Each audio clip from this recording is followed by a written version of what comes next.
Selamat pagi, Bux. Sebelumnya, perkenalkan saya Tasya Veronica dengan NIM D1C121043. Di sini saya akan mempresentasikan materi hasil tanaman palma, khususnya pada komoditi pinang, nipah, dan jernang, guna untuk memenuhi tugas akhir mata kuliah teknologi hasil tanaman palma. Berikut penjelasannya. Yang pertama, ada tanaman pinang. Pinang atau Areca catechu merupakan salah satu komoditas perkebunan potensial. Selain dimanfaatkan dalam negeri, biji pinang juga merupakan komoditas ekspor yang turut meningkatkan devisa negara. Salah satu provinsi yang berkontribusi dalam ekspor pinang yaitu Provinsi Jambi sekitar 40%, dengan varietas betara. Ekspor pinang yang tinggi ditopang oleh luas perkebunan pinang yang besar. Berdasarkan data Ditjen Perkebunan Kementerian Pertanian, luas tanaman pinang di Provinsi Jambi pada tahun 2020 sekitar 22.128 hektar menurut Ditjen Perkebunan 2021. Lahan pinang terkonsentrasi pada dua kabupaten yaitu Tanjung Jabung Timur dan Tanjung Jabung Barat. Proses panen dan pasca panen buah pinang. Yang pertama, panen buah pinang. Panen buah pinang terbagi menjadi dua, yaitu panen buah matang penuh dan panen buah muda. Yang pertama yaitu panen buah matang penuh. Tanda buah siap adalah warna kulit berwarna kuning kehijauan atau orange berdasarkan per, Permentan nomor 129 tahun 2014. Pinang mulai berbunga pada umur 4 sampai 5 tahun dan mulai dapat dipanen pada umur 6 sampai 7 tahun. Cara pemanenan pinang adalah dengan menggunakan gala yang dikaitkan dengan sabit atau dengan cara menunggu buah pinang jatuh dengan sendirinya dari pohon. Panen dapat dilakukan setiap bulan dengan menggilir beberapa kelompok tanaman. Yang kedua, panen buah muda. Dilakukan sesuai dengan kebiasaan konsumen buah pinang, seperti dari Papua yang memanen buah muda kira-kira berumur 3-4 bulan. Dengan endospermnya atau kernelnya masih lembut sehingga dapat langsung dikunyah untuk utuh bersama-sama dengan sirih, kapur, dan gambir. Agar buah pinang yang dipanen muda tidak diserang hama atau penyakit dapat disimpan lama, maka harus direbus sampai mengeras. Selanjutnya dijemur dan disimpan dalam wadah yang kering.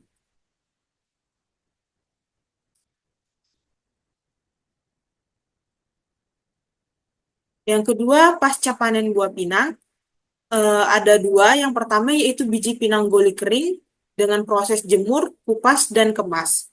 Biji pinang goli kering dihasilkan dari buah pinang segar berwarna orange yang dipanen langsung dari pohon. Tahap selanjutnya, buah dikeringkan di rumah penjemuran atau solar dryer. Penjemuran dilakukan selama 16-25 hari setelah kering.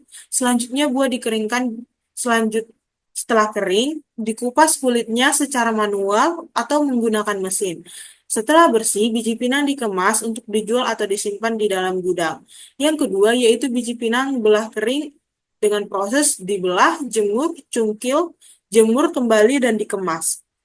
Cara kedua dilakukan dengan membelah buah pinang satu persatu. Selanjutnya, buah yang sudah dibelah tersebut dijemur selama 50 jam. Setelah kering, buah yang masih memiliki kulit ini dapat dicungkil bijinya dan dijemur kembali selama 4 hari.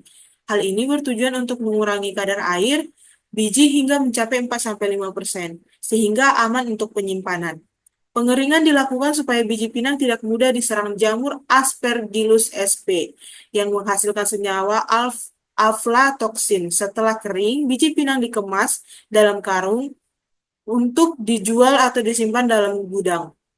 Mutu biji pinang harus cukup baik dengan artian biji pinang harus kering, bersih dari kulit, tidak berlubang, dan tidak berjamur. Industri pasca panen buah pinang. Pinang sangat banyak manfaatnya, khususnya dalam industri pangan maupun non-pangan. Di industri non-pangan, biji pinang digunakan sebagai pencampuran kosmetik, zat pewarna alami, dan pada kain dan kapas. Pinang mengandung zat antioksidan sehingga banyak digunakan di bidang farmasi sebagai campuran pembuatan obat disentri, obat cacing, obat kumur, obat antidepresi. Berikut kandungan buah pinang dapat dilihat pada tabel di mana kandungan kimia pinang itu ada kadar air, polifenol, arekolin, lemak, serat kasar, total polisakarida, protein kasar, dan kadar abu. Teknologi proses pembuatan obat kumur dari buah pinang. Yang pertama itu pembuatan fase larut air, yaitu dengan dilarutkan bahan-bahan yang larut dalam air seperti ekstrak biji pinang, gliserin, silotil masing-masing telah dilarutkan dalam aquades.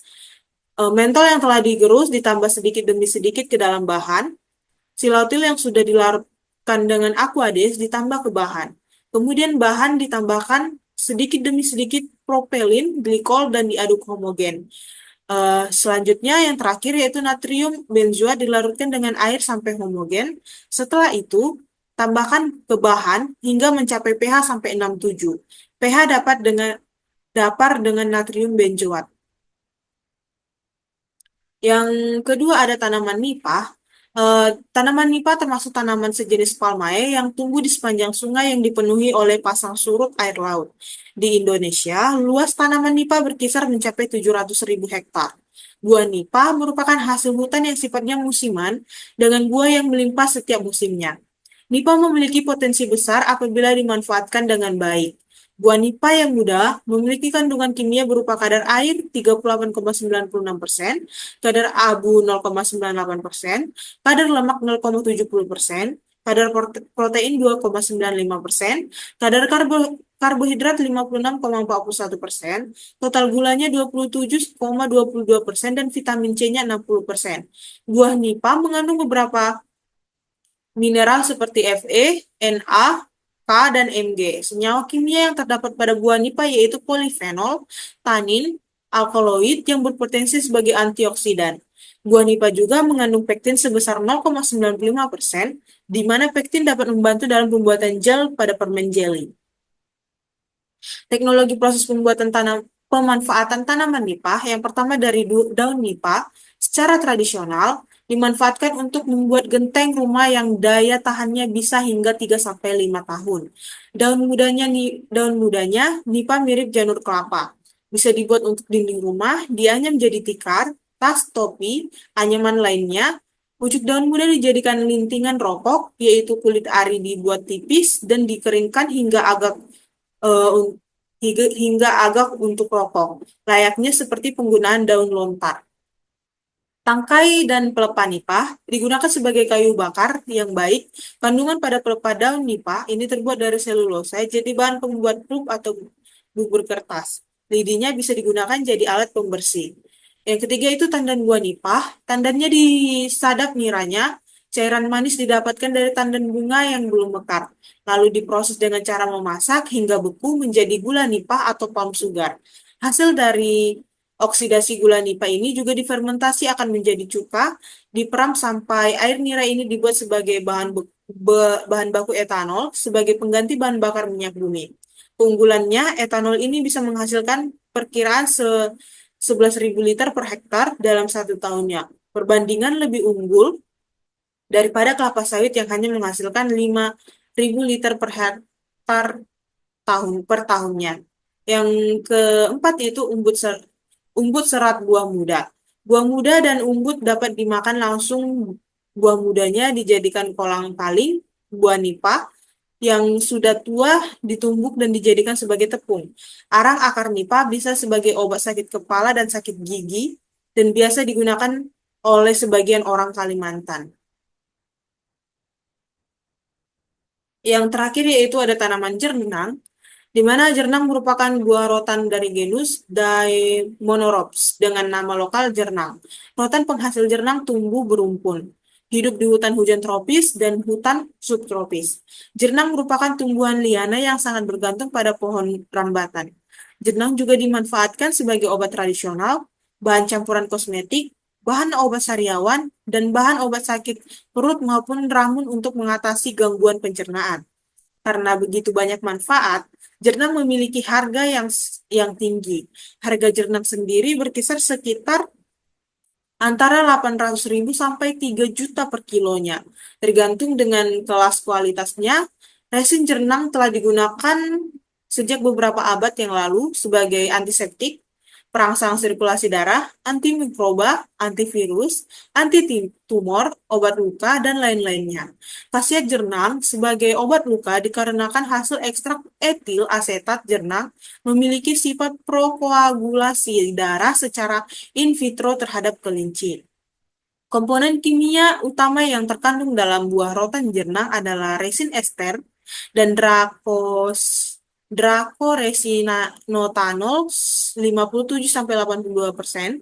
Resin yang berwarna merah mengandung senyawa-senyawa seperti dracoresina 14%, dracoalban hingga 2,5%, resin tak larut 0,3%, residu 18,4%, asam benzoilasetat, flavonoid, tanin, saponin, steroid, triterpenoid, dan beberapa pigmen terutama dracorhodin dan nordracorhodin.